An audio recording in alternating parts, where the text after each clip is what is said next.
बिस्मिल्लाहिर्रहमानिर्रहीम, अस्सलाम वालेकुम and good morning. Welcome to सबकी सोच। मैं हूं नम्रा तारिक और मैं हूं हसन लियाकत। आप सबको जुमा मुबारक। और जितने भी लोग हमें देख रहे हैं सुबह की सोच में, मैं उम्मीद करता हूं कि आपकी सुबह अच्छी गुजर रही होगी और हमें देखेंगे तो यकीनी तौर पर आपकी ज़्यादा अच्छी हो सुबह जाएगी। अच्छी गुजरेगी। और आज के इस प्रोग्राम में हम डिस्कस करेंगे पाकिस्तान तहरीक इंसाफ को 6 जुलाई को तरनोल इस्लामाबाद में जलसा करने की इजाज़त दे दी गई। इसके अलावा पाकिस्तान की सियासत में क्या कुछ चल रहा है, फिर आगे जाके निमरा हमने डिस्कस करना है ब्रिटिश इलेक्शन को भी, और बहुत सी ऐसी चीज़ें जो आज के प्रोग्राम में हमने डिस्कस करने जा रहे हैं। बिल्कुल इसी ऐसे ही हवाले है। से हमारे साथ मौजूद हैं एतजाज़ एहसन साहब। सर, आपको खुश आमदीद कहते हैं, गुड मॉर्निंग।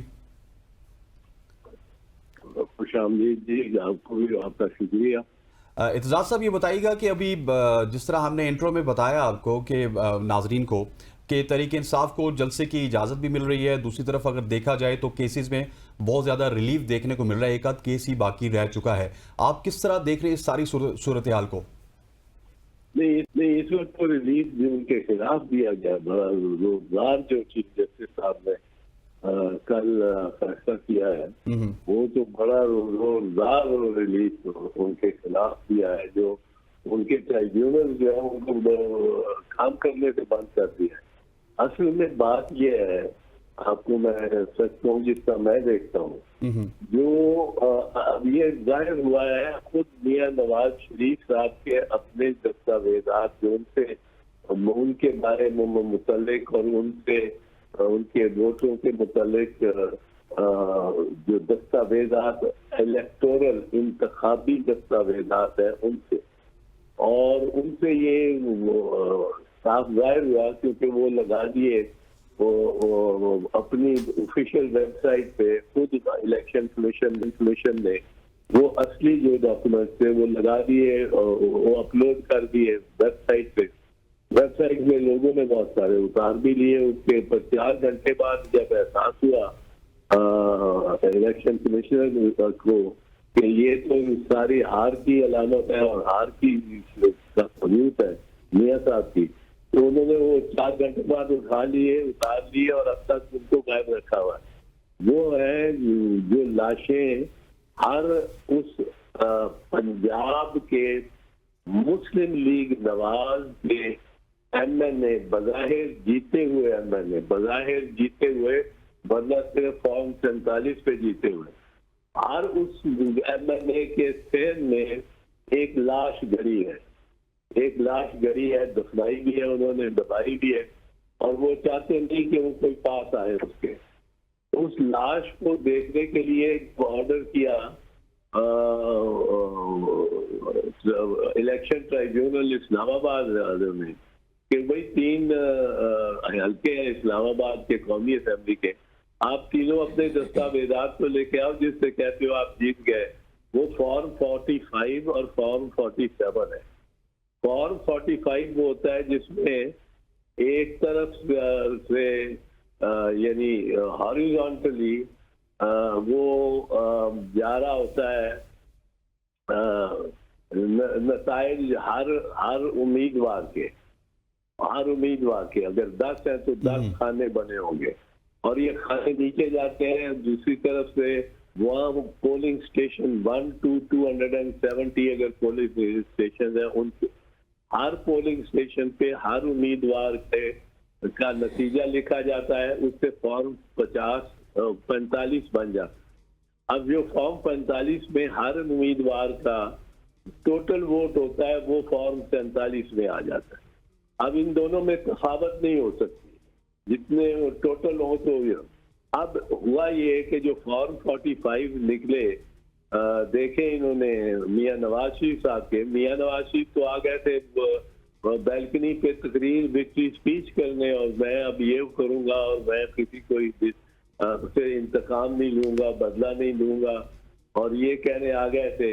और दुनिया ने सारी ने देखा वो टीवी पे, और वो अपनी लिखी हुई विक्ट्री स्पीच से गुरेज करके और वो पीछे हट गए और फिर वो गायब हो गए मियां साहब। बिल्कुल ऐसी है एतजाज़ साहब, वो तो गायब भी हो चुके मंजराम से, लेकिन ये सारे मसाइल चलते आ रहे हैं। लेकिन एक और मामला भी है कि लाहौर हाईकोर्ट के फैसले के खिलाफ इलेक्शन कमीशन की जो दरखास्त है उस पर कल समाअत हुई। अब उस समाअत का अहवाल आपने ओबियसली देखा होगा, पाकिस्तान तहरीक इंसाफ का चीफ जस्टिस ऑफ पाकिस्तान पे एक बार फिर से अदम एतमाद ये बनता है?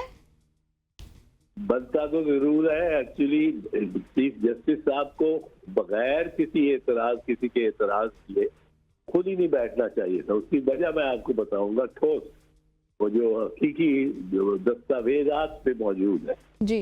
एक तो ये कि चीफ जस्टिस साहब ने जो एक कलीदी फैसला दिया है जिसका असर सारे इस प्रोसेस पे हो रहा है, वो था कि पार्टी का निशान ले लिया बानी तहरीक इंसाफ की पार्टी का। वो निशान ले लिया। जब निशान ले लिया तो इलेक्शन कमीशन ने भी उसको पार्टी के तौर पे रिकग्नाइज नहीं करना से इनकार कर दिया और वो आज़ाद उनके लड़े सुन्नी इत्तेहाद काउंसिल के टिकट पर और कुछ पीटीआई के टिकट पर वो तितर बितर हो गई, मुंतशर हो गई पार्टी। उसको नुकसान उसका भी हुआ बहुत। पर जब आई बात नई वो खवातीन की सीटें देने की तो चीफ इलेक्टर राजा सरफराज सिकंदर ने ये जिद पकड़ ली कि जी आप तो पार्टी ही नहीं हो। अब वो पार्टी डिसॉल्व नहीं थी की हुई, लेकिन उनको कहा कि तो आप इंडिपेंडेंट हो। खुद उनको इंडिपेंडेंट करार दे दिया उन पे जबरो इकरार के बाद, क्योंकि वो कहते थे, एफिडेविट दिए थे कि हम पीटीआई के कैंडिडेट हैं और पीटीआई आर्टिकल 17 के तहत डिसॉल्व तो नहीं हुई थी। अब उसको कोई और सिंबल मिल जाना चाहिए था। अब उसके बाद जब इन्होंने उसको मुंतशर करके और आज़ाद उम्मीदवारी बना दिया तो फिर ये इशू हुआ कि ये जो ख्वातीन की मखसूस नशिस्तें हैं ये किस किस को जा सकती हैं। किसी पार्टी को ही जा सकती हैं, इंडिविजुअल को तो जा नहीं सकती। अब वो पार्टी कौन सी थी उनमें से निकाल दिया, मिनहा कर दिया पीटीआई को। वो अब सुप्रीम कोर्ट में मामला है कि वो पार्टी है कि नहीं है और क्या उसमें उसको सीटें मिलनी चाहिए। इत्तेज़ाज़ साहब, इस सारी सिचुएशन में जो यूसुफ रजा गिलानी वाली 2 ऑर्डिनेंसेस है वो भी बहुत ज्यादा इंपॉर्टेंट है। आपको क्या लगता है आईनी तरमीम की जानिब जा सकते हैं या फिर वो जो ऑर्डिनेंसेस है उसके मुताबिक, क्योंकि election commission of Pakistan clearly यही चाहता है कि ट्रिब्यूनल्स में रिटायर्ड जजेस को ही तैनात किया जाए। जी, उनके लिए वो ज्यादा मतलब है ऐसे सौदागरी के मामले में वो ज्यादा सौदागर होंगे उनके हिसाब से, क्योंकि उनके हिसाब से उनके ऊपर कोई कंट्रोल नहीं होगा किसी हाई कोर्ट का, किसी वो तो रिटायर। लेकिन इत्तेज़ाज़ साहब चीफ जस्टिस ये करने देंगे? क्योंकि चीफ जस्टिस के ही अपने रिमार्क्स है कि अगर आपने ऑर्डिनेंसेस के मुताबिक ही करना है तो फिर पार्लियामान को बंद कर देते। नहीं, वो पार्लियामान में अब ला रहे हैं ना वो इसीलिए पूरा करने के लिए। ये नहीं है कि पार्लियामान से वो करा सकते हैं कि नहीं। सवाल असल में ये है कि पार्लियामेंट ऐसा कर सकती है कि नहीं। आर्टिकल 17 एक फंडामेंटल राइट है। फंडामेंटल राइट का मतलब है बुनियादी हक है, कोई कानून भी इसके खिलाफ वर्जी नहीं कर सकता। और उसमें ये हक है कि मुझे हर शहरी को कि वो जिस सियासी जमात में जाना चाहे ये उसका हक है, फंडामेंटल राइट। अब जिस सियासी जमात में अगर जाना हो तो 175 रजिस्टर्ड पार्टीज हैं जिनको रजिस्टर किया हुआ है इलेक्शन कमीशन ने छानबीन करके। उन रजिस्टर्ड पार्टीज में से 176 की मेरी चॉइस है। लेकिन अगर मैं इलेक्ट हो जाता हूँ, शहरी हूँ पाकिस्तान का, मेरी खुशकिस्मती कि मैं इलेक्ट हो गया हूँ इंडिपेंडेंटली अपने जोर पे, पर तो मैं इलेक्ट हो गया हूँ आज़ाद MNA के तौर पे, किसी पार्टी से मेरा ताल्लुक नहीं। तो पहले 3 दिन नोटिफिकेशन ऑफ रिजल्ट के बाद 3 दिन में मैंने फैसला करना है कि मैं किसी पार्टी में जाना चाहता हूँ या नहीं जाना चाहता हूँ। और ये मेरा हक है कि 175 पार्टीज में से कोई भी चुनो। तो ये इलेक्शन कमीशन कहती है नहीं, आप सिर्फ उन पार्टीज में से चुन सकते हो जो पार्टी जिन जमातों ने हिस्सा लिया इलेक्शन में और उनके मेंबर हैं। मैं कहता हूँ भाई मैं उनमें से किसी को पसंद ही नहीं करता हूँ, पर तो ये 20-30 पार्टियां 40 पार्टियां जिन्होंने हिस्सा लिया है, मुझे तो पसंद है एक ऐसी पार्टी फर्ज कीजिए कि जो इसने ना हिस्सा लिया है ना उसकी कोई मेंबरशिप है, पर मेंबर मैं उसका होना चाहता हूँ। और वो कौन सी पार्टी है? वो सोशलिस्ट पार्टी ऑफ पाकिस्तान है, मैं उसका मेंबर होना चाहता हूँ। अब वो ये कहती है इलेक्शन कमीशन, आप उसके मेंबर नहीं हो सकते क्योंकि उसने इलेक्शन नहीं लड़ा। अच्छा एतजाज साहब, ये बताइएगा कि जो नवाज शरीफ की कामयाबी के खिलाफ दरख्वास्त के लिए काबिल समाअत होने पर जो दलाइल तलब किए गए, इस केस का कुछ आगे बढ़ते हुए आप देख रहे हैं? नवाज शरीफ की कामयाबी के खिलाफ जो पिटीशन, इलेक्शन पिटीशन हुई है, जी जी या जी जी जी जी इलेक्शन पिटीशन में तो वो फॉर्म ई जो है, जी जी वो जो हर मुस्लिम लीग नवाज के पंजाब से मुंतखब हुए MNA की ट्रेन में लाश गड़ी हुई है, जिसको वो बचाना चाह रहा है कि ये ना निकले, उससे एक बहुत बहुत संगीन जुर्म साबित होता है। वो जो मियां साहब की फॉर्म 45 लगाई गई उस पे इलेक्शन कमीशन की अपनी फॉर्मल ऑफिशियल वेबसाइट पे, जिससे बहुत से उन्होंने उतार लिया और 4 घंटे के बाद उन्होंने 4 घंटे में ही, और अब आज तक होनी, सारा वक्त होनी चाहिए थी अवेलेबल, वो उन्होंने उतार ली। उसके मुताबिक मियां साहब कोई 80-90,000 से डॉक्टर यास्मीन या राशिद से आ रहे हैं, पर इनके वोट को बढ़ाया किस तरह गया कि 13 को 613 कर दिया और 22 को 722 कर दिया और 3 को 8 कर दिया, 2 को 5 कर दिया। इस तरह टोटल ले जाके उनको कोई लाख से ऊपर वोट दे दिए।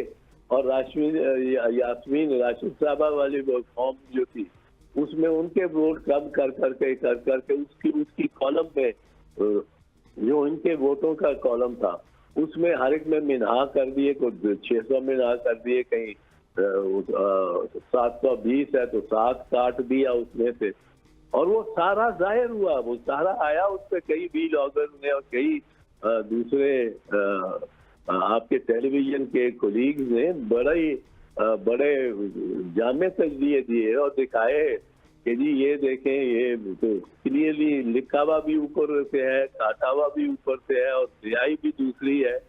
तो ये तो उस पे तो इलेक्शन E45 पे तो एक जर्रा नहीं होना चाहिए फर्क लिखा ओवर राइटिंग, और उस पे सारी ओवर राइटिंग हुई है। आपने देखी वो फॉर्म नवाज शरीफ की, यही हालत है शहबाज शरीफ के खिलाफ जो कैंडिडेट था और शहबाज शरीफ की फॉर्म था, यही मरियम भी आ रही हैं, ये ख्वाजा आसिफ भी आ रहे हैं। ख्वाजा आसिफ तो 2018 में भी हार गए थे और उन्होंने खुद का अपनी जुबान से अपनी रिकॉर्ड कि मैं हार रहा था और मैंने फिर जनरल बाजवा को फोन किया, आर्मी चीफ को, मैंने कहा ये तो मुझे हरा रहा है। उन्होंने कहा कोई नहीं आपको हमने जिताना है, आप फिक्र ना करो, और फिर वो रिजल्ट बदलने शुरू हो गए। ये धांधली का तरीका ये है कि अपने ये लगाओ ट्राइब्यूनल जो बैग ना खोलने दें, और बैग ना खोलने के लिए 1-2 सुप्रीम कोर्ट के फैसले हैं बशमूल ख्वाजा आसिफ के नाम से मंसूब, कि बैग अगर रिकाउंट के लिए खोलेंगे, आप बार बार रिकाउंट के लिए खोलेंगे तो फाइनलिटी नहीं रहेगी।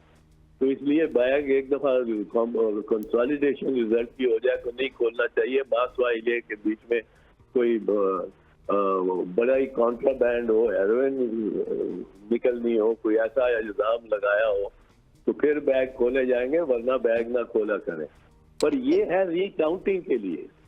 एक दूसरा सेक्शन है, सेक्शन 100, वो कहता है हर आदमी को, आपको भी और मुझे भी, ये इख्तियार है कि हम इलेक्टोरल बैग पे दरखास्त दे के और दस्तावेजात और जितनी फीस मुकर्रर है वो दे के बैग खोल के देख लें। लेकिन सिर्फ एक काम नहीं हम कर सकते कि वोटों के जो लिफाफे हैं, हर कैंडिडेट के वोट एक अलग लिफाफे में सरबमोहर यानी सील्ड होते हैं, उनको नहीं आप ना गिन सकते हो ना हाथ लगा सकते। अच्छा एजाज साहब ये भी बताइएगा कि अगर इलेक्शन कमीशन ऑफ पाकिस्तान को एक हफ्ते में 6 ट्रिब्यूनल्स बनाने का कहा जाता है, वो बाकी सूबों में सूरत हाल हमारे सामने कुछ मुख्तलिफ अंदाज से आती है, लेकिन पंजाब में when it comes to Lahore high court वो सिचुएशन बिल्कुल मुख्तलिफ है और लाहौर हाई कोर्ट वाला ये सारा मामला हमारे अब सुप्रीम कोर्ट में पहुंच जाता है और उसकी समाअत होने लग जाती है। ये पंजाब में चीजें क्यों इस तरह हो रही हैं? पंजाब ही में सारा ये फॉर्म 45 वाला हुआ ही पंजाब में, ये और कहीं नहीं हुआ। ये इलेक्शन कमीशन ने मुस्लिम लीग नून की जो सहूलत जारी की है, जो इस सूबे से इलेक्शन हार चुकी थी, जो मियां नवाज हार चुका था, शहबाज शरीफ हार चुका था, ओन चौधरी हार चुका था, ये अताउल्लाह तारर को 1 लाख वोट मिल जाए लाहौर से, जिस कॉन्स्टिट्यूंसी में वो कभी आया ही नहीं। हाँ, उसके मुखालिफ चेयरमैन बिलावल भुट्टो जरदारी था, बिल्कुल उसको वोट देने को तैयार थे लाहौर वाले, बावजूद इसके कि वो भी इस हल्के से बिलोंग नहीं करता था। उसने बड़ी शाइस्ता, सबसे शाइस्ता वो तहरीक और कैंपेन चलाई थी उसकी, उसको लोग बहुत पसंद किया लोगों ने। और वो हार जाए अताउल्लाह तारर से या ओन चौधरी हरा दे, जिसको कोई जानता ही नहीं, जो उस हल्के में गया ही नहीं कभी, उसको हरा दे, वो हरा दे सलमान, राजा सलमान को, जो एक फहाल कैंडिडेट था। और उसके पास सारी फॉर्म जो 50 उसको हर पोलिंग स्टेशन से मिली है, 45 फॉर्म, वो उसके पास सारी की सारी हैं। 203 के कितनी, जो भी 303 304 के क्या, वो उसके पास सारी फॉर्म हैं जो वो हर पोलिंग स्टेशन से लेके आया। और उससे मुरतब होती है फॉर्म 47 की, तो कुल जो फॉर्म 45 के टोटल्स का बनता है कि हर पोलिंग स्टेशन पे हर उम्मीदवार ने कितने वोट किए, ये फॉर्म 45 है।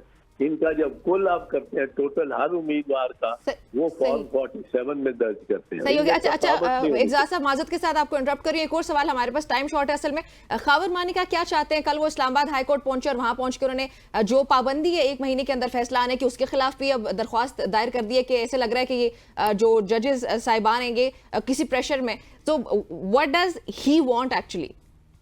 वो तो बेशर्म आदमी है, इतना बेशर्म आदमी देखा नहीं। जब उसकी बीवी को तलाक होती है तो कहता है ये आपके टेलीविजन, और फिर केस पे फैसला भी नहीं आने दे रहे सर।